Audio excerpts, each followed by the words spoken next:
बिस्मिल्लाहिर्रहमानिर्रहीम। मैं हूं चौधरी मोहम्मद फराज, आप देख रहे हैं बॉटम लाइन। नाजरीन, ईरान और अमेरिका की जंग हर रोज़ एक नया मोड़ इख्तियार कर लेती है। जो रीसेंट डेवलपमेंट्स हैं उनको अगर उन पे नज़र डालें तो वो रीसेंट डेवलपमेंट्स फिर इशारा कर रही हैं कि शायद ये दोनों वॉरिंग स्टेट्स एक दफ़ा फिर टेबल की तरफ आ जाएंगी। लेकिन अगर इनके टेंजिबल एक्शंस को देखें तो हमें अंदाज़ा होता है कि शायद ये दोबारा जंग की तरफ चली जाएंगी। एक बड़ा ही क्लियर पैटर्न हमें अमेरिका की तरफ से और ईरान की तरफ से नज़र आता है। अमेरिका की तरफ से हमें ये दिखाई देता है कि सदर डोनाल्ड ट्रंप जब हफ्ता ख़त्म हो रहा होता है तो टुवर्ड्स द वीकेंड वो पॉजिटिव स्टेटमेंट दे देते हैं ताकि जब मार्केट्स खुलें तो वो मार्केट्स पॉजिटिव खुलें और कोलैप्स ना कर जाएं। ड्यूरिंग द वीक वो काफ़ी ख़तरनाक किस्म की स्टेटमेंट्स देते हैं जो पीस की तरफ जाती हुई नज़र नहीं आती, जंग की तरफ जाती हुई नज़र आती हैं और धमकियों से भरपूर होती हैं। इसी तरह अगर हम ईरान की तरफ देखें तो ईरान की पॉलिसी टोटली रिएक्टिव है, क्योंकि ईरान के पास कुछ ख़ास ऑप्शन है नहीं। अमेरिका ने इजराइल के साथ मिलकर ईरान पे हमला कर दिया, ईरान ने अपने आप को डिफेंड करना था तो ये जंग चली।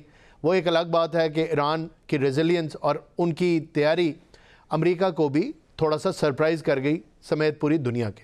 बहरहाल ये जंग चलती रही और इसके असरात आप और मैं बखूबी जानते हैं। पाकिस्तान जैसे मुल्कों के अंदर एक मुआशी बहरान भी आ गया। पाकिस्तान और इस जैसे कई मुल्कों के अंदर ये जो पेट्रोल है इसकी किल्लत की तरफ भी इशारे होने लगे। जाहिर है पेट्रोल महंगा होगा तो बाकी तमाम चीज़ें भी महंगी हो जाएंगी। तो ये जो रोज़मर्रा की ज़िंदगी है इसके ऊपर एक लिहाज से चैलेंज आ गया। रीजन के अंदर भी मसाइल इसी किस्म के हैं और यूरोप को भी तेल की तरसील नहीं हो रही।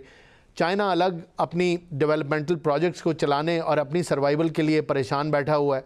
अमेरिका बयान कुछ देता है और हरकत कुछ करता है।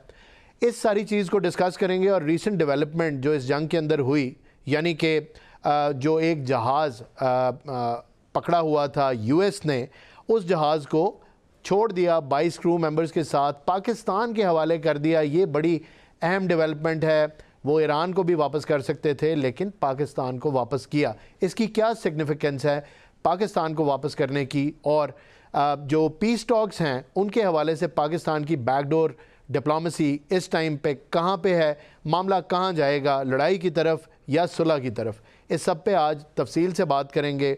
मुझे प्रोग्राम में ज्वाइन करेंगे ब्रिगेडियर रिटायर्ड आसिफ हारून, दिफाई तज्ज़ियाकार हैं। उनके साथ डॉक्टर सैयद राग़िब अली हैं, ये माहिर इंटरनेशनल रिलेशंस हैं। और later on in the show सदरा सदोज़ई साहिबा भी हमें ज्वाइन करेंगी, ये भी इंटरनेशनल अफेयर्स की एक्सपर्ट हैं। प्रोग्राम का बाकायदा आगाज़ करते हैं। मैं पहला सवाल करूँगा ब्रिगेडियर आसिफ से। सर, आपको कैसा लग रहा है ये सिचुएशन कहाँ जा रही है? रोज़ की बुनियादों के ऊपर ऊँट किसी करवट बैठ नहीं रहा। आप कैसे देखते हैं सिचुएशन को? अब अमेरिका की क्या पॉलिसी है? सुलह की तरफ जाएंगे या जंग की तरफ बात जाएगी, क्योंकि ईरान की पॉलिसी तो रिएक्टिव है।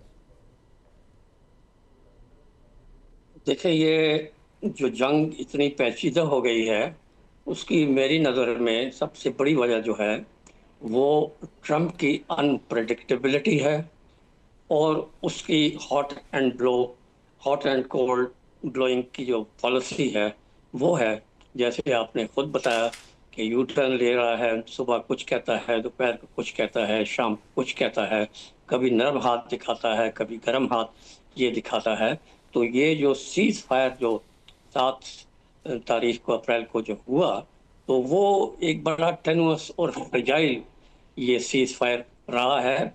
इस दौरान बजाय इसके कि दोनों तरफ से कॉन्फिडेंस बिल्डिंग मेजर्स होते और एक दूसरे को जो है एतमाद बहाल ये करते और किसी नतीजे पे पहुंचते, तो वो हर रोज़ जो है एक ना एक बयान ऐसा डाल दिया जाता है जिससे कि मामला जो है ना फिर खटाई में पड़ जाता है और फिर जो है वो जो है स्क्वायर ज़ीरो के ऊपर हम ये आ जाते हैं जी।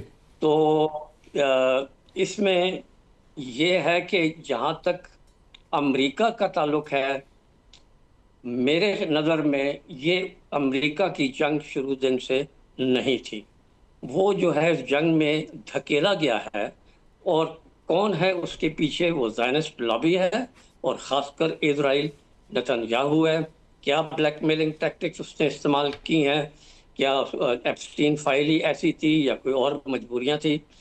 क्योंकि देखने में देखें, आप अगर हिस्ट्री को ये देखें तो जहां तक इजराइल है, जो कि अपना एक ग्रेटर इजराइल के प्रोजेक्ट को लेके वो चल रहा है, और अब तो साफ उसने लफ्ज़ों में नक्शा भी बता दिया, अपने अज़ाइम भी ये बता दिए, और उसके लिए इसने 9/11 के बाद से जो है कोशिशें ये शुरू कर दी थी 7 मुस्लिम स्टेट्स को जो है ना ईयर मार्क करके, और उनको यके बाद दिगरे जो है पीस मील अप्रोच के साथ उनको जो है ना कमज़ोर किया, डिवाइड किया, और उनकी ताकत को जो है काफ़ी हद तक जो है ना ये नकारा किया। और फिर ये पेरीमीटर ऑफ सिक्योरिटी जो थी ईरान की, वो उसको उसने काफ़ी हद तक कमज़ोर किया।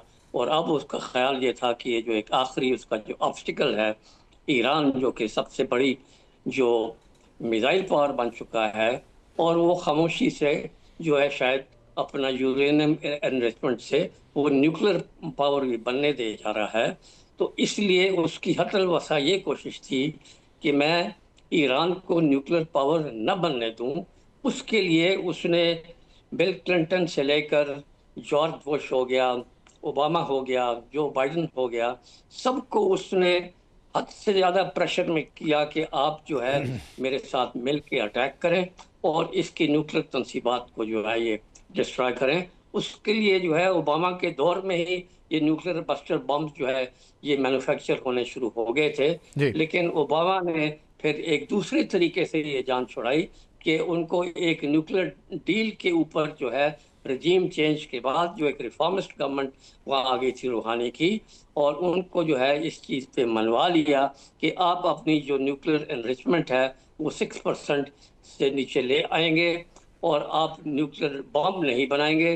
पीसफुल जो एनर्जी जो है आपकी जो प्रोग्राम है वो चल रहेंगे। उसके बदले में जो है उनके सैंक्शन वगैरह भी ये कर दिए, और वो ठीक ठाक वो पीस डील हुई। उसमें सिर्फ इन दोनों का मायदा नहीं था, उसमें 6 पावर जो है जी वो शामिल थे, और वो बिल्कुल। हुआ। लेकिन फिर किसने तोड़ा? सदर ये डोनाल्ड तोड़ा ट्रंप था ने, जी बिल्कुल। डोनाल्ड ट्रंप ने। तो पहली टर्म में भी जितनी मराहत और कंसेशंस डोनाल्ड ट्रंप ने इजराइल को दी, किसी और सदर अमेरिका के जो है नहीं दी थी।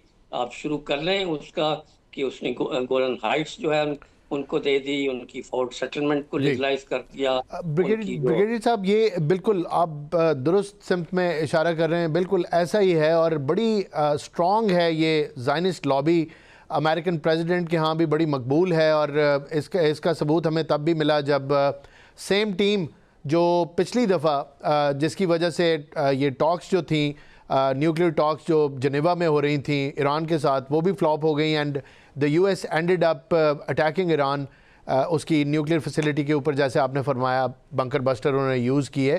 तो ये तो बिल्कुल एक हकीकत है। लेकिन ये फरमाइएगा कि कहाँ किस हद तक आपको लगता है कि अमेरिका जाएगा? बिकॉज़ अमेरिकन पब्लिक भी ये कह रही है कि अमेरिका फ़र्स्ट की पॉलिसी नहीं है, इजराइल फ़र्स्ट की पॉलिसी है, और इसमें अमेरिकन इंटरेस्ट कम है और इजरायली इंटरेस्ट ज़्यादा है। लेकिन वेयर दिस विल एंड, ये फरमाइएगा कि आपको क्या लगता है कि अब बहुत हो गया? ख़ुद सदर डोनाल्ड ट्रंप ने भी ये कह दिया enough is enough, and then again हम देख रहे हैं कि दोबारा बिल्डअप की तरफ जा रहे हैं। तो कहाँ ख़त्म करेगा अमेरिका सपोर्ट करना इसराइल को, और कब अपने इंटरेस्ट की तरफ आएगा? जी, आपकी ऑब्जर्वेशन बिल्कुल दुरुस्त है। लेकिन अब देखना यही है कि किस हद तक जो है वो ज़ायनिस्ट की और इजराइल की मुट्ठी में प्रेसिडेंट है, जो कि मोस्ट पावरफुल प्रेसिडेंट है, और उसके पास बेअंतहा ये पावर हैं। यहाँ तक कि आप ये देखें कि इवन कांग्रेस जो है जिसने उनको ऑथराइज भी नहीं किया हुआ था, तो वो एक हेल्पलेस है ना, उसने उनको रोक तो नहीं, कुछ कह तो नहीं सकी ना। जी उन्होंने उसको ये जंग को बंद करने में उनको ये तो नहीं कहा कि जी आप फौरन आप ख़त्म कर दे बंद और पीस की तरफ जाएं और उनके साथ एक माहिदा करें। वो ये नहीं कर सके। उनके अंदर ठीक है, डेमोक्रेट्स जो हैं वो सारे बागी हो गए हैं, रिपब्लिकन भी हो गए, इवन उनकी तमाम जो टॉप मिलिट्री लीडरशिप है वो भी जो है ना रिवोल्ट के स्टेज पे आ गई है। वो सब कुछ हो गया, सारे इम्पीचमेंट की बात भी हो रही है, सब कुछ बिल्कुल भी हो न्यूज़ गया। वीक के अंदर भी। लेकिन उसके जी बावजूद आखिर क्या वजह है कि ये क्यों वो जो है ये नहीं मान रहा? इसकी यही एक वजह है कि वो उनकी गिरफ्त इतनी मजबूत है को इसका सन इन लॉ की वजह है, बिल्कुल एप्स्टीन की वजह है, या जी कोई और एक ब्लैकमेल है। वो एक एडिसन एक लेडी है, उसने भी कहा था कि मैंने इसकी फर्स्ट टर्म और सेकंड टर्म में जो है ना इसको जितवाने में उसका कलीदी रोल था, और जी वो उसकी मुट्ठी में है, क्या उसका ये एक रोल है। तो रोल तो किसी का जरूर है कि बिल्कुल क्यों वो जो है अपनी भी बदनामी कर रहा है, अपनी भी इम्पीचमेंट को हवाले ये कर रहा है, अपने मुल्क को उसने जो है ना ये बदनाम कर दिया है। असेंडिंग पावर से डिसेंडिंग पावर में इसराइल का बहुत बड़ा रोल है कि आज वो इतनी एक हेटेड नेशन के तौर पे जो है ना दुनिया उसको ये देख रही है। बिल्कुल तो वो तो इसकी वजह से, क्योंकि इसके गुनाह बख्शवाने के लिए, इसके गुनाहों को कवर करने के लिए, उसके झूठ को सच करने के लिए जो है ये करता रहा है। वो जी आज बिल्कुल, भी आपका उसी पॉइंट तरीके आ से गया है। ब्रिगेडियर साहब। बिल्कुल मैं आपकी तरफ वापस आता हूं। अभी चलते हैं डॉक्टर रागिब की तरफ। डॉक्टर रागिब, एमवी टॉस्का जो है हैंड ओवर कर दी गई है टू द पाकिस्तानीज़। ये वही वेसल है जिसके ऊपर 22 क्रू मेंबर्स थे। इरानियन वेसल थी, चाइना से आ रही थी, और अमेरिकन जो ब्लॉकेड है उसके अंदर इसको इस हिरासत में ले लिया गया, अमेरिका ने ले लिया, और फिर इसकी वीडियो भी जारी की, और ईरान ने बड़ा प्रोटेस्ट भी किया, और बड़ी सख्त बयानबाजी भी हुई दोनों मुल्कों के दरमियान। सवाल मेरा ये है कि क्या सिग्निफिकेंस है इस चीज़ की कि instead of handing over the vessel to back to Iran, ये अमेरिका ने पाकिस्तान के हवाले कर दी, और पाकिस्तान ने सेफली उनको अपने पास लिया, और फिर वेसल भी वापस की और क्रू मेंबर्स भी वापस किए। ये कितना सिग्निफिकेंट है, और इनफैक्ट आप इसको कैसे देखते हैं? इसकी क्या इंपॉर्टेंस है?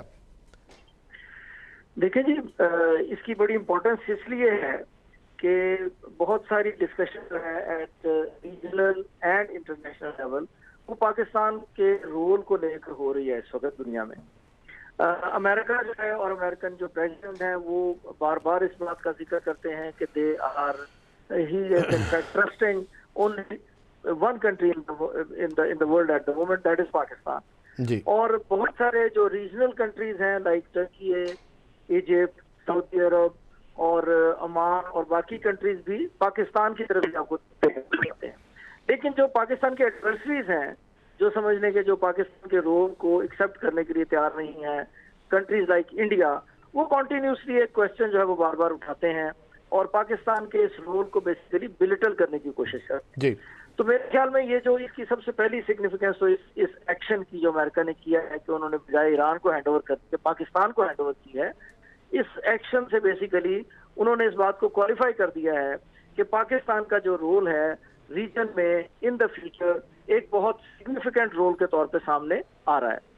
दूसरी बात यह है कि पाकिस्तान का ये जब से ये इंडिया की वॉर पाकिस्तान ने जीती और उसके बाद ग्लोबल लेवल पे ये जो अमेरिका और ईरान की वार हुई, उसके पर्सपेक्टिव में पाकिस्तान का जो नेट सिक्योरिटी प्रोवाइडर या सिक्योरिटी के हवाले से जो रोल है, उसका ये दूसरा तीसरा इंसिडेंट ऐसा है तो इस बात को डिफाइन करता हुआ हमें नजर आता है कि पाकिस्तान जो है आइंदा मुस्तकबिल में इस रीजन में सिक्योरिटी के हवाले से बहुत अहम रोल प्ले करने जा रहा है। आपने देखा कि जब ईरान के लीडर्स जो थे उन्होंने पाकिस्तान आना था तो एक बहुत बड़ा क्वेश्चन था, that was a very critical, आपको पता है वो सारी की सारी मूवमेंट थी।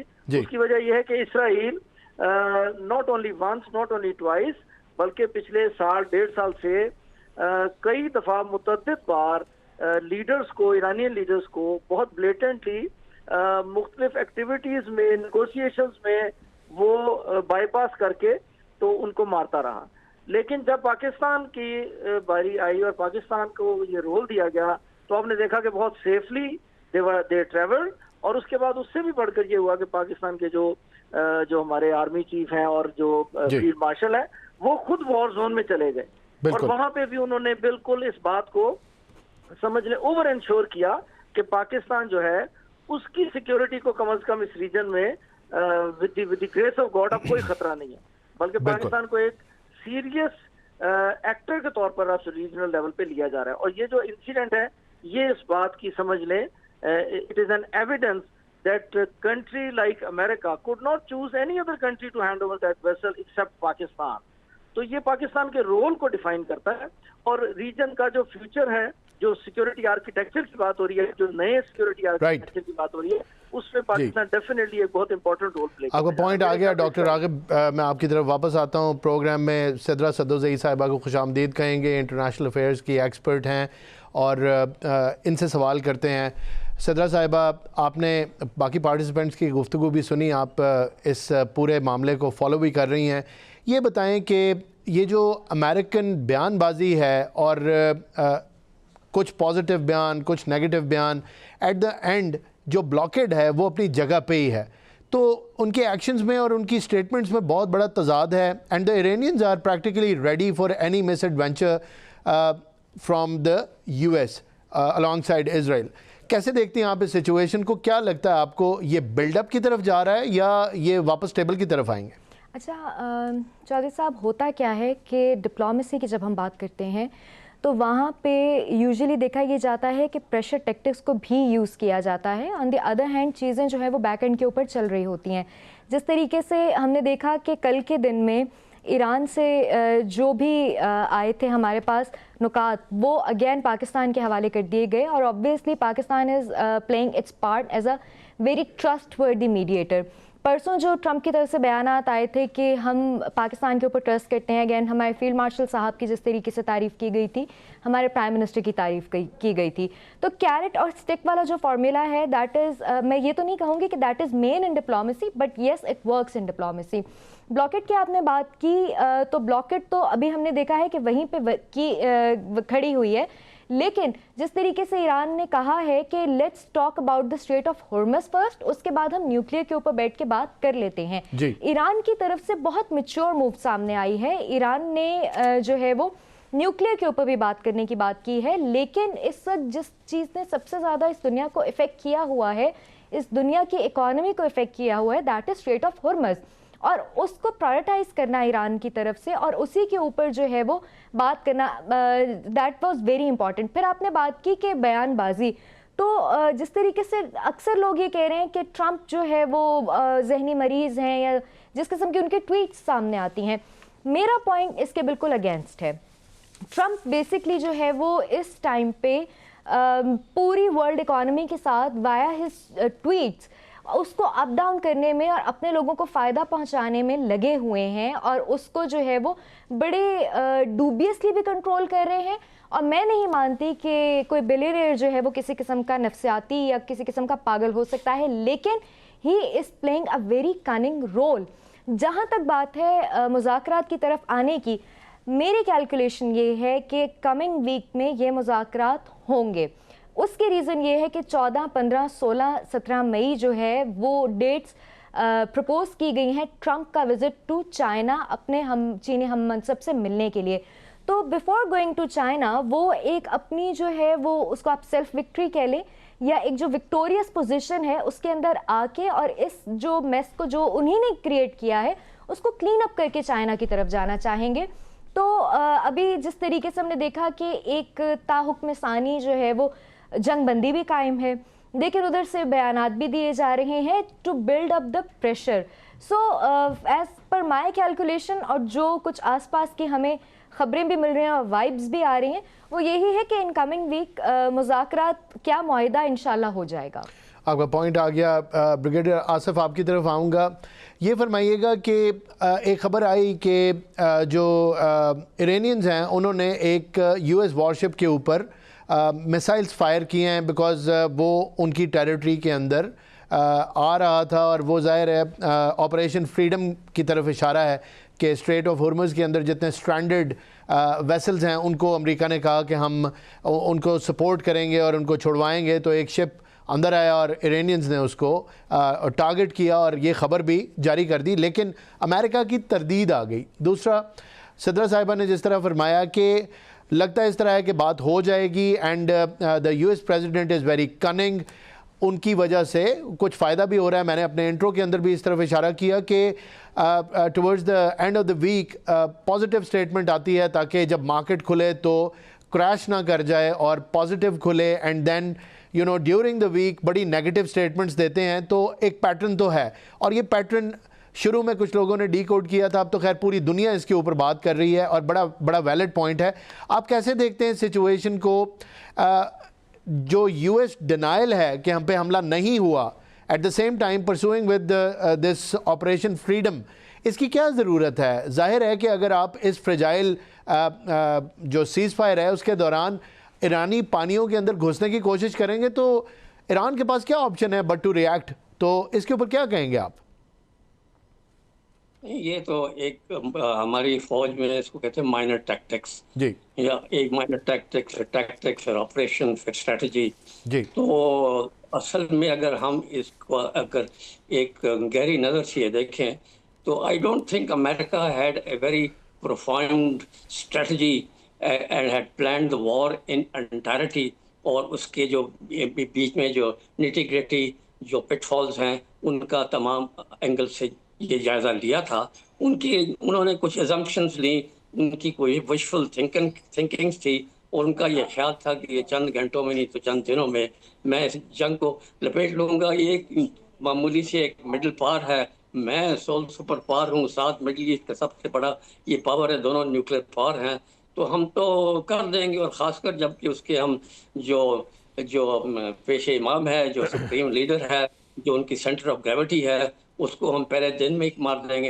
IRGC के कमांडर को मार देंगे जो लास्ट टाइम उन्होंने शायद उनके सुप्रीम लीडर को बख्श दिया था, तो फिर हमारा काम आसान हो जाएगा। तो वो उनकी सारी जो विशफुल थिंकिंग अजम्पशन जो थे वो फेल हो गए और वो जो राइट माइट इज राइट वाली पॉलिसी नहीं रही। जो टेंजिबल फैक्टर्स जो थे, मिलिट्री सुपरियॉरिटी जो थी वो नहीं चली, जहाँ पर इंटेंजिबल फैक्टर्स और रेजिस्टेंस जो है वो ये चल गई। और अब जो है एक बजाय इसके कि एक मिलिट्री ताकत आपस में गुथम गुथा हो, सीज फायर के जो है ना के दौरान जो है अब वाटरवे के ऊपर जो है सारी तोजह हो गई। अब जब वाटरवे के ऊपर जब ये जंग ये छिड़ी लफ्ज़ी भी, रेटोरिक्स भी और बोट्स और शिप्स की भी, तो उसका असर जो है अब इन दोनों हरीफों या तीन हरीफों से निकल के अब पूरी ग्लोबल इकोनॉमी और दुनिया उसमें जो है ना इफेक्ट होनी शुरू हो गई। और अब सब ने जो है ना इसमें दिलचस्पी भी लेना चाहिए, अपने कंसर्न भी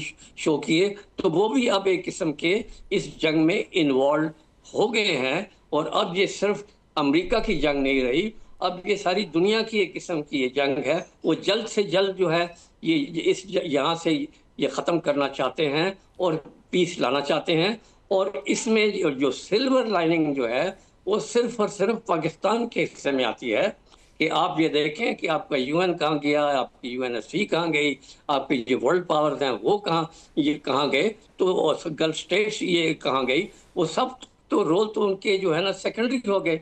और लीड के ऊपर कौन है डिप्लोमेसी में, वो पाकिस्तान है। और पाकिस्तान ने ये ट्रस्ट कैसे कर लिया, अपने कहने से मनवाने से ये कर लिया है, उसने ये अर्न किया है। और ये अर्न उसने कैसे किया है, वो 4 दिन की जंग थी जिसने सारी बाजी जो है ये पलट दी। और इसमें हम इंडिया के शुक्रगुजार होना चाहिए कि उसने वो हिमाकत की और उसने भी इसी तरह की विजुअल थिंकिंग के साथ एक न्यूक्लियर पावर के साथ ये टक्कर ली। और वो दिन और आज का दिन वो जख्म चाट रहा है। और हमारी जो है ना ये कि मिलिट्री सिक्योरिटी, कन्वेंशनल सिक्योरिटी जो है यहाँ पर होगी, हम नेट स्टेबलाइजर भी हो गए, बल्कि अब हम एक जो है मजबूत तरीन जो है ना फैसिलिटेटर, मीडिएटर, इन्फ्लुएंसर के तौर पे हो गए हैं। और जो है ईरान जो किसी को ट्रस्ट करता ही नहीं है वो पाकिस्तान को ट्रस्ट कर रहा है। जो डोनाल्ड ट्रंप है सारी जहां को दुनिया को गालियां दे रहा है, लान तान कर रहा है, सिर्फ और सिर्फ तारीफ आसिम मुनीर साहब की और प्राइम मिनिस्टर शहबाज शरीफ की ये कर रहा है। तो कोई बात तो जरूर है ना जी, there is something which is there. और दुनिया ने मान लिया है, मां सिवाय इजराइल के और इंडिया ने, बाकी सब मानती है। तो वो एक एडवांटेज जो पाकिस्तान को, एक अपॉर्चुनिटी जो एक विंडफॉल अपॉर्चुनिटी जो आ गई है, वो पाकिस्तान बड़ी खुश उसलूबी के साथ वो ये कर रहा है। और जैसे ये बताया कि ये जो है जो दोनों एंटेगनिस्ट जो थे 47 इयर्स के, उनको एक मेज पे आमने सामने ये बिठाना करना, और वो हो चुकी थी। एक दो जो स्टेकिंग पॉइंट्स जो थे वो हो सकते थे, लेकिन स्पॉयलर्स ने उनको किया। लेकिन अब जो है दोनों तरफ से अपने अपने आगे हैं, एक तरफ से उनका भी एक लिस्ट है, इनकी भी एक लिस्ट है, और दोबारा बैठक तो होनी ही होनी है। और उसमें और तो कोई है नहीं है। टर्की उसके अपने एक मसाइल हैं, वो भी एक नेटो का सिलसिला है, फलाना है। तो सबसे ज़्यादा ट्रस्टवर्दी इस वक्त जो देखा जा रहा है वो अब भी पाकिस्तान है। और अगली बैठक मेरी नज़र में फिर जो है इंशाल्लाह पाकिस्तान में होगी और फाइनल सेटलमेंट यहीं पर होगी और वो जल्द होगी। दुरुस्त, आपका पॉइंट आ गया। नाज़रीन, यहाँ वक्त हो गया एक ब्रेक का। हमारी गुफ्तगू का सिलसिला जारी है। ब्रेक से वापस आएंगे तो गुफ्तगू के सिलसिले को आगे बढ़ाएंगे।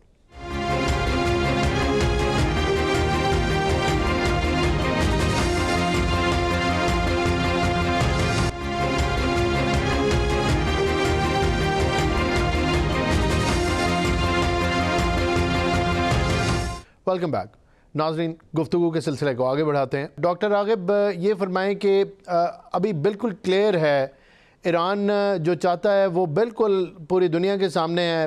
ईरान चाहता है कि ब्लॉकेड एंड कर दी जाए, जो उधर बिल्डअप है उसको ख़त्म कर दिया जाए, और स्ट्रेट ऑफ हुर्मुज़ जो है उसके ऊपर वो कंट्रोल भी चाहता है।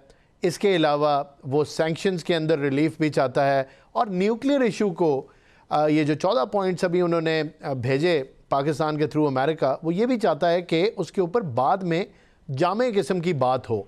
और ईरान अपने न्यूक्लियर प्रोग्राम को ख़त्म नहीं करना चाहता, हावेवर पीसफुल पर्पसेस के लिए रखना चाहता है। लेकिन मसला है 60% जो इनरिचमेंट है उसका 60% एक न्यूक्लियर वेपन बनाने के लिए काफ़ी नहीं है।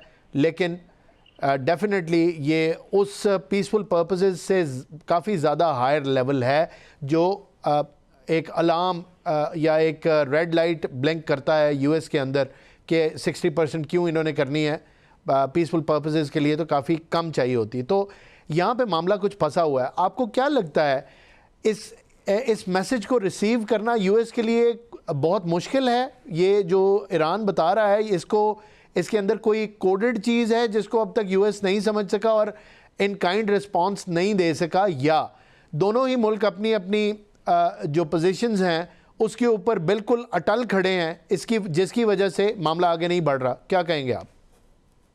देखिए जी, इसको ये जो सिचुएशन है, जो इस वक्त अमेरिका और ईरान के दरमियान सिचुएशन जो since the commencement of war, वो बहुत कॉम्प्लिकेटेड सिचुएशन है जी। अगर आप ये देखें कि अमेरिका जो है, स्पेशली ट्रम्प साहब जो है, उनकी पोजीशन जो है वो the day he attacked Iran, उसके बाद वो बहुत तेजी से डिटेरियोरेट हुई है उनकी पोजीशन। इसमें कोई शक नहीं है। उनका जो अपना मीडिया है, इंटरनेशनल मीडिया, उसने लिख दिया कि ट्रम्प साहब को जो है ना, जो ज्यूइश लॉबी और नेतन्याहू साहब ने और मोसाद के हेड ने कन्विंस किया कि जी ये 3-4 दिन की जंग होगी और ऐसे ऐसे करके हम अचीव कर लेंगे और आपके लिए भी बड़ा अच्छा हो जाएगा, हमारे लिए भी बड़ा अच्छा हो जाएगा। वो बिल्कुल it proved entirely opposite to it. Trump साहब शुरू में जो उन्होंने वॉर शुरू की और लंबी होती गई, ट्रम्प साहब जो है ना वो उसमें ट्रैप होते गए। और एक तो ये इसमें कोई there are no two opinions about that कि ट्रम्प साहब इस वक्त अपने आप को इस सारी सिचुएशन में ट्रैप महसूस करते हैं, क्योंकि जिस माइट के ऊपर वो बैठे हुए हैं, जो दुनिया की सुपर पावर है, उसके साथ तो इतनी लंबी निगोशिएशन या इतना इंतजार जो है वो वैसे ही जस्टिफाई नहीं है। एक तो इसमें यह सिचुएशन हमें समझनी चाहिए कि ट्रम्प साहब जो है ना इस वक्त किसी ना किसी सिचुएशन में ही इज कॉट आउट। दूसरा जो है उनका वो ये है कि he is already having second presidency tenure, तो उनको ये पता है कि ये मेरा आखिरी प्रेसिडेंसी का टेन्योर है। So he is now playing with the जो है ना वो प्रेसिडेंसी की जो पावर्स हैं, जो उनकी अपनी पर्सनैलिटी है, मीडिया हैंडलिंग है, उसके साथ साथ वो उसको प्ले अराउंड भी कर रहे हैं। और मुझे लगता ये है कि probably he enjoys that also जी, क्योंकि वो बहुत सारी बातें सुबह करते हैं, शाम को चेंज कर लेते हैं, और अगले दिन बिल्कुल उसके ऊपर वो ऐसा नहीं लगता कि वो ही इज एम्बैरेस्ड और ही इज। डॉक्टर रागिब, क्या लगता है आपको, ये it is a part of his personality या फिर ये एक स्ट्रैटेजी है? वेरी मच जी, it is very much part of his personality. अच्छा, लेकिन मसला क्या है? मसला ये है कि वो इस सारी सिचुएशन को, पूरी प्रेसिडेंसी जो सिचुएशन है, जो पावर है अमेरिका की, उसको एक अनकन्वेंशनल तरीके से डे वन से वो ले रहे हैं। आप ये देखें कि मीडिया के लोगों को, यानी एक आम जर्नलिस्ट है, उसको सिंपल ये कह देना कि यार इसको क्यों अंदर घुसाया, इसकी तो रेटिंग ही नहीं है। ये आपको पता है, चंद दिन पहले उन्होंने ये कहा एक जर्नलिस्ट को, और फिर एक जो खातून थी जिसको वो इंटरव्यू देने के लिए खुद बैठे थे जी, वो हमलावर की जो बिल्कुल बिल्कुल उसको उन्होंने कहा कि तुम तो इस काबिल ही नहीं हो हमारे साथ बात की जाए, वो बड़ी blatant. So he is not doing anything conventional. Presidency की जो नॉर्म्स है अमेरिका की, उसको तो उन्होंने तहस-नहस किया हुआ है। इसी तरह डिप्लोमेसी जो है उसमें ऐसा कतई नहीं होता, ये जो ट्रम्प साहब कर रहे हैं इस वक्त, ऐसा बिल्कुल नहीं होता कि आप उनको एक टर्म्स दें, आपने एक चीजें भेजी, उसमें से उन्होंने 9 मान ली, ईरान ने 9 मान ली, उसके बाद फिर आप उस पर चले गए कि नहीं जी कि आपने 4 ऐड कर दी उसमें और नए सिरे से शुरू हो गए। जी बिल्कुल। और ये देखें कि बहुत एट रैंडम वो कमेंट्स देते हैं। यानी जर्नलिस्ट आया एक, जहां से वो निकले जर्नलिस्ट है, उसने कहा जी, उसने कहा आई डिडंट लाइक दी जो ईरान ने जो प्रपोजल दिए, मुझे वो पसंद नहीं आई। तो it is not failed like that. Diplomacy में एक बड़ी पैट समझी सोची समझी स्टेटमेंट्स दी जाती हैं ताकि दूसरे मुल्क जो है जिससे आप डील कर रहे हैं, बेशक वो एनिमी हो, एडवर्सरी हो, उसको भी वो बुरा ना लगे और इंटरनेशनली भी उसका एक मैसेज आए। सो उनकी जो मैसेजिंग है ना, उन्होंने एक बुक पढ़ी हुई है, आपको पता है, जिसको बहुत कोट करते हैं, द आर्ट ऑफ नेगोशिएशन या आर्ट ऑफ पता नहीं टॉक्स, इस तरह करके। उसके ऊपर उसमें उसका जो क्रक्स है उस बुक का वो ये है कि आप दूसरे पे वर्बली इतना प्रेशर बिल्डअप कर दें कि वो मैक्सिमम अच्छी डील आपको दे सके। तो मेरे ख्याल में ट्रम्प साहब जो है ये सारी सिचुएशन को लेकर वो ये समझते हैं कि एक बेहतरीन फेस सेविंग जो है वो मैं लेके निकलूं इस वॉर से, जो कि उनको मिल नहीं रही। ईरान जो है वो बहुत ही टैक्टफुली, बहुत ही प्रोफेशनली चीजों को हैंडल कर रहा है। अब ये जो 14 जो पॉइंट्स दिए हैं, जो 3 स्टेजेस दिए हैं उन्होंने बेसिकली, और ये बड़ी अच्छी स्टेजेस हैं। आप मैंने उसको स्टडी किया है कि उन्होंने बड़े ही अच्छे तरीके से, यानी अब पहली स्टेज पे ही अगर इंगेज हो जाए ना अमेरिका, तो प्रिंसिपली स्पीकिंग आप देखेंगे कि चीज जो है वो पीस की तरफ जानी शुरू हो जाएगी। और वो उसके बाद उन्होंने न्यूक्लियर का मसला खुद हल कर दिया कि जी 3.6 से ज्यादा हम नहीं करेंगे, हम आपको कमिटमेंट देंगे और आप हमें कमिटमेंट दें, इंटरनेशनल जो है कमिटमेंट बीच में डाली जाए। और आखिर में उन्होंने कहा जी 3rd स्टेज पे जाके हम पूरी की पूरी जो with in a month time इस वॉर को हमेशा के लिए खत्म करने के लिए उन्होंने बहुत ही प्रोफेशनल जो आइडिया दिया वो ये है कि एक रीजनल सिक्योरिटी आर्किटेक्चर जो है वो सजेस्ट किया जाए मिडिल ईस्ट में। ठीक, तो ये सारी चीजें Iran is doing very professionally.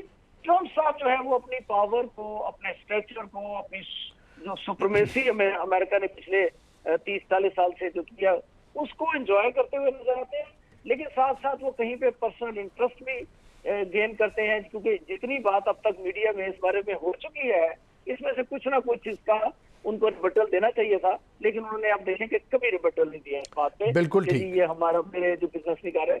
और उसमें एक डीपर चीज भी है, देखें अमेरिका जो है वो मिडिल ईस्ट में अब यूएई का रोल सामने लाने की कोशिश कर रहा है। और आपको पता है कि $100 बिलियन का फंड जो है वो एक रॉकवॉल कंपनी और माइक्रोसॉफ्ट ने आज से कोई 2 साल पहले बना दिया है यूएई के लिए। और जो विजिट हुआ था ट्रम्प साहब का, जब यूएई का विजिट हुआ था तो यूएई ने कहा था कि $1.3 ट्रिलियन हम अमेरिका में इन्वेस्ट करेंगे। और ट्रम्प साहब ने कहा था कि हम हर साल मेरा ख्याल है 5 लाख वो जो नवीडिया जो चिप्स हैं, जिसको ट्रम्प साहब कहते हैं कि ये हमारा स्ट्रेटेजिक एसेट है, वो हम यूएई को प्रोवाइड करेंगे।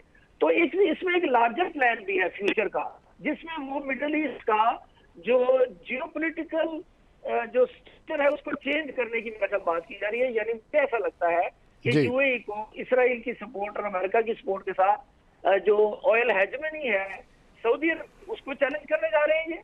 और इसके साथ साथ फिर ईरान की जो स्ट्रेटेजिक जो स्ट्रेंथ है उसको चैलेंज करने जा रहे हैं थ्रू यूएई। यूएई को वो आर्टिफिशियल इंटेलिजेंस का मिडिल ईस्ट में शायद किंग बनाने की बात की जा रही है। और जिस दिन ओपेक से यूएई ने निकलने का ऐलान किया, वेरी नेक्स्ट डे इसराइल ने अनाउंस कर दिया कि हम यूएई में अपना लेजर सिस्टम है वो इंस्टॉल करने जा रहे हैं। और वो लेजर सिस्टम है जो बेसिकली ईरान के मिसाइल्स और ड्रोन्स को इंटरसेप्ट करने की सलाहियत रखता है। So there is a larger plan also going on. बिल्कुल, मेरा ख्याल है ये नेगोशिएशन को डिले करके मैक्सिमम जो डील है वो ट्रम्प साहब लेने की कोशिश कर रहे हैं। और उनके नजर में 2 चीजें जो है उनका ख्याल है कि इमीडिएट फ्यूचर में, एक चाइना का विजिट और दूसरा मिड टर्म इलेक्शन। तो कहीं ना कहीं सेटल करके किसी ना किसी ये ट्रैक्शन गेन करेंगे। डॉक्टर साहब आपका पॉइंट आ गया, बिल्कुल आपका पॉइंट आ गया। सिद्रा ये बताएं कि फेस सेविंग चाहता है अमेरिका और बड़ी कोशिश भी कर रहा है, तैयारी इतनी नहीं थी, जंग में भी फंस गए और इस पे कंसेंसस है तमाम एनालिस्ट का कि यूएस इतना तैयार नहीं था थोड़े दिनों के लिए एक शॉक एंड ऑ क्रिएट करके अपने अहदाफ को हासिल करना था, जो कि नहीं हो सके। इरानियन जो रेजिलियंस है उसने वो आड़े आ गई इनके, और अब फंसे बैठे हैं। आपको लगता है इनको फेस सेविंग मिल जाएगी? और चाइना के जो जितनी भी चाइना की ज़ाहिर है तेल की तरसील है उसके ऊपर तो यूएस ने एक बहुत बड़ा क्वेश्चन मार्क लगा दिया है। तो ये चाइनीज़ विज़िट से पहले आपको क्या लगता है ये क्या एजेंडा लेके जाएंगे वहाँ पे? चाइना को जाके कहेंगे कि मैं आप तक तेल नहीं पहुँचने दूंगा और ब्लॉकेट भी ख़त्म नहीं करूँगा, लेकिन फेस सेविंग चाहिए। तो इस रवैये से तो फेस सेविंग मिलती हुई नज़र नहीं आ रही, क्या कहेंगे आप? अच्छा, जब इन्होंने कहा था ना कि मुख्तलिफ, आपने देखा होगा कि जब जंग शुरू हुई थी तो उसके हफ्ते डेट के अंदर मुख्तलिफ बयानात आना शुरू हो गए थे। सबसे पहले बात तो ये कि जब 2025 में इन्होंने जून 2025 में हमला किया था तो ये दावा किया था कि हमने जितने भी इनका न्यूक्लियर प्रोग्राम था उसको ख़त्म कर दिया है। तो जिस प्रोग्राम को आपने 1 साल पहले ख़त्म कर दिया था तो उसी प्रोग्राम को दोबारा वो कैसे आ गया कि 28 फरवरी 2026 को आपको दोबारा हमला करना पड़ गया। तो वहीं से इनकी जो जिस किस्म की ये शोबदेबाजी है शुरू हो गई थी। फिर इन्होंने ये दावा किया था कि हमने जितनी भी नेवी है उसको तबाह कर दिया है ईरान की, और अब जो है एवरीथिंग इज़ क्लियर। फिर इन्होंने B-2 बॉम्बार्स को भी भेजा था। आते आते जो है फिर एक दावा इन्होंने ये भी किया था कि इरानियंस जो है वो मुझे अपना सुप्रीम लीडर बनाना चाहते हैं। तो इनके बयानात, और जब ये बार बार कहते थे कि हम फातेह करार दिए गए हैं, तो ईरान के अंदर से ये बयान आया था कि हम इनको सेल्फ विक्टोरियस डिक्लेयर हो के खुद को करके यहाँ से ऐसे निकलने नहीं देंगे। और हमने उसका मुजाहिरा देखा भी कि जिस तरीके से इन्होंने ईरान पे हमला किया, तो ईरान ने ना सिर्फ इनके इत्तेहादियों पे हमला किया बल्कि वो जो एक मेजर जिसको कहते हैं ना कि गले से पकड़ना, सो अबनाए हुर्मुज़ वॉज द पॉइंट कि जहाँ पे ईरान ने इनको गले से पकड़ लिया। सिमिलरली जब इन्होंने ये जंग शुरू की थी और ये फंस गए थे, इनकी कैलकुलेशन ये थी कि मैं मैक्सिमम शायद हफ्ता या 10 दिन के बाद इरानियंस जो हैं वो बैक ऑफ कर जाएंगे और मैं विक्टोरियस होकर निकल आऊँगा। उनकी लीडरशिप को जब इन्होंने निशाना बनाया, उसके बाद इन्होंने जो है वो ब्लेम गेम शुरू कर दी थी। कभी अपने जो है वो ऑफिशियल्स के ऊपर ब्लेम डालते थे, कभी नेतन्याहू के ऊपर ये ब्लेम डालते थे कि मैंने इसके उकसाने पे किया, कभी अपने दामाद को बीच के में रगड़ रहे थे कि मैंने इसके उकसाने पे जंग शुरू कर दी। ये हो गया। अच्छा, सेकेंडली फिर यूएस कॉन्स्टिट्यूशन के अकॉर्डिंग आपको पता है कि किसी भी अगर सदर ने जंग करनी है तो उसको पहले अपनी कैबिनेट और अपनी जो कांग्रेस है उसको एतमाद में लेना होता है। अपार्ट फ्रॉम दैट उसको यूनाइटेड नेशंस के सिक्योरिटी काउंसिल को भी जो है वो फॉर्मली बताना होता है कि वैसे 60 दिन तक वो अपनी डिस्क्रिप्शन के ऊपर ये कर सकते हैं, लेकिन आफ्टर 60 डेज उनको बिल्कुल करना वो 60 डेज जो है वो 1 मई को कंप्लीट हो चुके हैं। उसी के दौरान इन 60 दिनों के दौरान जो है वो 3 मरतबा इनके खिलाफ इनके कांग्रेस में रेजोल्यूशन आती है कि इनकी जंगी इख्तियारात को कम किया जाए।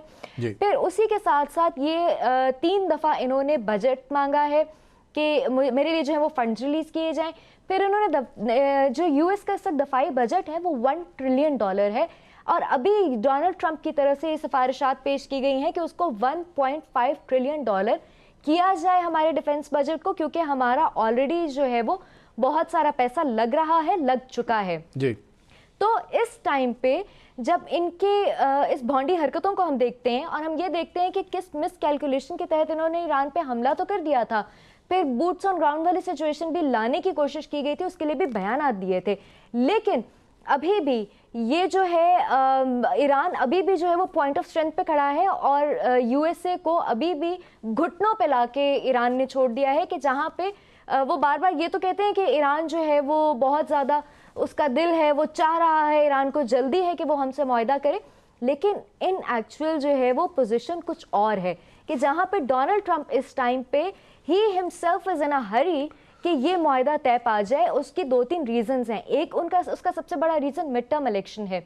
फिर उसके बाद जो उनका सबसे बड़ा रीज़न ये है कि उन्होंने चाइनीज़ जो उनका प्रेसिडेंट है उनसे मिलने के लिए जाना है। आबनाए हुर्मुज़ के बाद हम आबनाए मलाका को भी अगर देखते हैं which is a shortest pathway, लेकिन हम ये देखते हैं कि जो मेन आपका तिजारती हब है, दैट इज़ आबनाए हुरमस, और जिसकी वजह से इस वक्त चाइना, जापान, पाकिस्तान और जितने भी जो दीगर नियर बाय कंट्रीज़ हैं उनके लिए एक बहुत सख्त किस्म की सिचुएशन इस टाइम पे बनी हुई है। तो at any cost and condition before his trip to China वो इस सारे जो रायते को फैला दिया था ना उसको समेट कर जाने की ही जल्दी है, कि जिसकी वजह से वो खुद तैयार बैठे हैं कि आएँ और आके जो है, वो तो अंदिया भी दे चुके हैं कि मैं खुद आऊँगा इस्लामाबाद और साइन करके जाऊँगा इस मायदे के ऊपर। बिल्कुल आपका पॉइंट आ गया। ब्रिगेडियर साहब आपकी तरफ आऊँगा, लास्ट क्वेश्चन है, ये बताएं कि ईरान पॉइंट ऑफ स्ट्रेंथ पे है, ये ईरानी खुद भी मानते हैं और दुनिया भी मान रही है, ईरानी कब तक इस पॉइंट ऑफ स्ट्रेंथ पे रहेंगे और कितना ज़रूरी है ईरान के लिए कि कोई ऐसी स्ट्रैटेजी बनाए कि ये पॉइंट ऑफ स्ट्रेंथ पे ही रहे, और आपको लगता है कि अगर फर्दर एस्केलेशन होगी तो ये पॉइंट ऑफ स्ट्रेंथ लूज़ कर देगा ईरान? इस पर कमेंट करें। देखिए, मैं इतनी यहाँ पर बात करूँगा कि ये जंग आज या कल जब भी ख़त्म होगी, लेकिन ये एक यकीनी है कि इस जंग के ख़त्म होने के बाद न ये कि at the global level but also at the regional level जो है जो पॉलिटिकल चेंजेस जो हैं बहुत वादे तौर पे आएंगे। इवन जो वर्ल्ड ऑर्डर है उसमें भी तब्दीलियाँ जो हैं वो भी ज़रूर आएंगी। तो मैं चंद एक जो है यहाँ पर आपको बताऊँगा कि what are the emerging geopolitical reality or the shifts which are taking place or which will take place। Number एक ये है कि जो GCC स्टेट्स जो आज तक रिलाई कर रही थी अमेरिकन सिक्योरिटी अम्ब्रेला पर, वो आज उसमें पर ट्रस्ट नहीं कर रही, वो ऑल्टरनेटिव मींस की तरफ वो जा रही है और उसकी शुरुआत हो चुकी है। दूसरी बात ये है कि जो चाइना और रशिया है वो दोनों जो है मिडिल ईस्ट में अपना इन्फ्लुएंस बतदरीज जो है ये बढ़ा रहा है, जबकि अमेरिका जो है उसका इन्फ्लुएंस जो है बतदरीज कम होता जा रहा है। और उसने तो अभी अब अपनी जो उसकी नई जो सिक्योरिटी पॉलिसी है उसके लिहाज से तो वो इन जगहों से वो चला जाएगा, सिर्फ वेस्टर्न हेमिस्फीयर का ही जो है वो ख्याल करेगा। इसके अलावा जो है ना एक और ट्रायंगुलर रिलेशनशिप या एक्सेस जो है बना है वो है इजराइल, इंडिया और यूएई। वो भी जो है इसके मिडिल ईस्ट के जियोपॉलिटिक्स के ऊपर जो है आइंदा ये फ़र्क ये डालेगा। फिर ये है कि जहाँ तक अमेरिका जो है it is a descending power, China is an ascending power and Russia is a resurging power. और जो यूएस की जो प्रीएमिनेंस की जो दिन थे मिडिल ईस्ट में खासकर जो है वो जो है मेरे लिहाज से वो ये फेड हो रहे हैं। अब बात सूरत ये है कि ना अमेरिका ना ईरान इस जंग को जीत सकते हैं और ना वो रिट्रीट कर सकते हैं विदाउट पॉलिटिकल कॉस्ट। ये दोनों को मालूम है, दोनों फेस सेविंग मांगते हैं। ये अब मालूम हो गया है कि मिलिट्री सिक्योरिटी जो है वो फाइनल फैक्टर नहीं है विक्ट्री के लिए। इंटेंजिबल फैक्टर जो है वो ज़्यादा ज़रूरी होते हैं एक जंग जीतने की या किसी अंजाम तक पहुंचने की। दोनों जो हैं they cannot afford to appear weak, दोनों अपने आप को मजबूत जो है ना किसी तरीके से कर रहे हैं कि जी मैं जंग नहीं हारा, मैं जीत रहा हूँ, वो कह रहे हैं जी मैं ये जीत रहा हूँ। और इसी तरीके से दोनों जो हैं वो फुल स्केल वॉर अब अफोर्ड नहीं कर सकते। यही मजबूरियां हैं की वजह से आज जो है ये कोर्शन भी हो रही है और टॉक्स भी हो रही है और दोनों साइमल्टेनियसली हो रही है। और इस लिहाज से जो डिप्लोमेसी जो है जिसमें पाकिस्तान को एक विंडो ऑफ अपॉर्चुनिटी मिली हुई है वो यहाँ पर जो है एक पोजीशन पे खड़ा हो गया है सर्कमस्टेंशियली, तो वो उसको जो है उसको कैश इन करना चाहिए और उसको ये मेंटेन करना चाहिए। जहाँ तक ये एक बात हुई कि जी ईरान के पास अब कोई ऑप्शन नहीं रहे, वो सिर्फ रिएक्टिव है, तो मैं इस चीज़ पे थोड़ी सी जो है ना इख्तलाफ करूँगा। उसके पास न ये कि हरमूज एज ए स्ट्रेटेजिक वेपन वो इस्तेमाल ये कर रहा है, इसके अलावा जो बाबल मंदाब है उसको भी वो जो है ना इसी तरीके से एज ए स्ट्रेटेजिक टूल उस चीज़ के जरिए कर सकता है। और तीसरा जो सी केबल जो जा रही हैं जिससे कि सारा निज़ाम जो है वो भी जो है ना उसको भी वो ये डिस्टर्ब कर सकता है। तो इन चीज़ों को भी हम नहीं भूल इन चीज़ों को भी हमें नहीं भूलना चाहिए। बिल्कुल ब्रिगेडियर साहब जो है अमेरिका के लिए ये कॉस्टली साबित हो रही है। कॉस्टली साबित हो रही है। $25 बिलियन जी। तो वो कह रहे हैं, $50 बिलियन का शायद उनका नुकसान हो चुका है। थैंक यू जी। नाज़रीन, आपने गुफ्तगू सुनी। फेस सेविंग लोगों को चाहिए, और जंग आप एज अ मीन्स तो यूज़ कर सकते हैं टू एन एंड, लेकिन ये मामले का हल नहीं है, जंग सलूशन नहीं है। दूसरी जंग अज़ीम के बाद भी तमाम दुनिया टेबल पे ही आई थी, और इस जंग के बाद भी इनको टेबल पे ही आना है। विंडो ऑफ अपॉर्चुनिटी पाकिस्तान है, पाकिस्तान का बहुत बड़ा रोल है और आइंदा भी होगा इस जंग को ख़त्म करवाने में भी और उसके बाद भी। तीनों मोअज़्ज़ज़ मेहमानों का शुक्रिया अदा करूँगा। आज के लिए इतना ही, कल आपकी खिदमत में फिर हाज़िर होऊंगा। मुझे इजाज़त दीजिए। अल्लाह हाफ़िज़।